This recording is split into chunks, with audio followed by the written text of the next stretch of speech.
Alors c'est la première fois que je viens. Donc je viens d'abord par curiosité parce que bon, j'en entends beaucoup parler depuis une quinzaine de jours, on va dire. Et je suis très intéressé par cette forme de mobilisation nouvelle, cette mobilisation citoyenne, spontanée plus ou moins, mais en tout cas citoyenne. Et parce que je pense que les formes traditionnelles de contestation, les organisations traditionnelles sont à bout de souffle. Et qu'on est en mal de perspective, de gauche, s'entend, voilà, parce que je suis de gauche. Et j'étais donc intéressé par cette mobilisation citoyenne qui me semble justement porter des valeurs humanistes traditionnellement, historiquement portées par la gauche et abandonnées par la gauche au pouvoir. Abandonné gravement d'ailleurs, avec notamment cette affaire de déchéance de la nationalité aux binationaux qui m'a paru être une trahison inimaginable.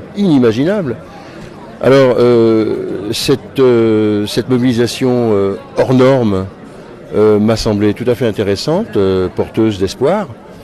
Et je suis venu pour voir sur place de visu. On me rend compte par moi-même un petit peu de ce qui se disait, de comment ça s'organisait, voilà.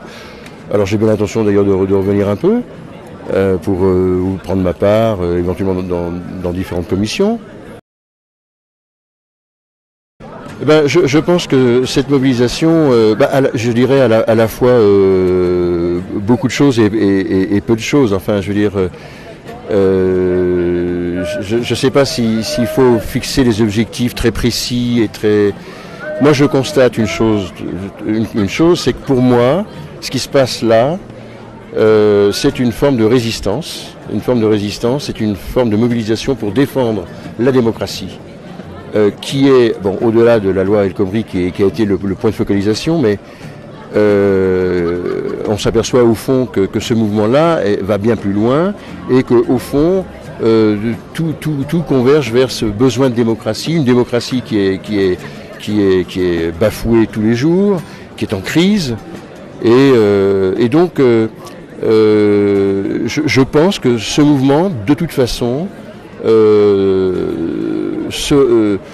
c'est un des éléments, un des points de départ d'une révolution citoyenne qui va peut-être déboucher sur la fin de la Ve République, parce que je pense que cette Ve République est à bout de souffle, qu'il faut en finir avec ce système et qu'il faut refonder la République.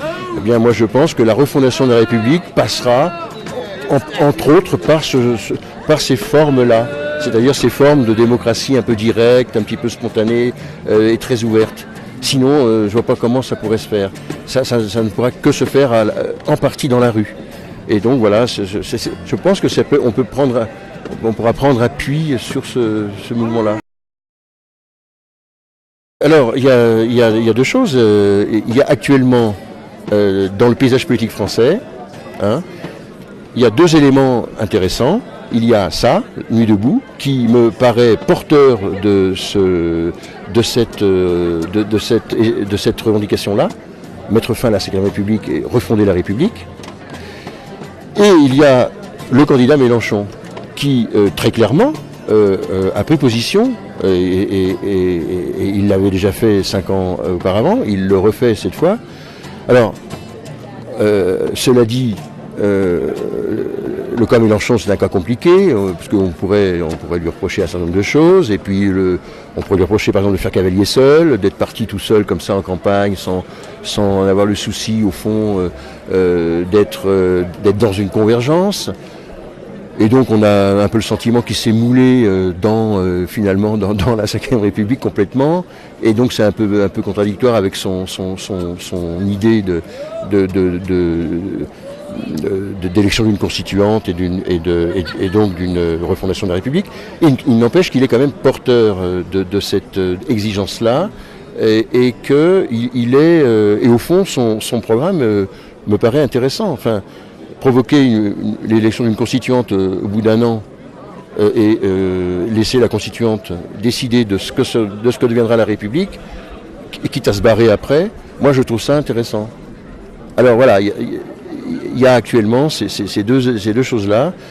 Et je pense que Nuit debout a sa part à jouer dans ce combat-là.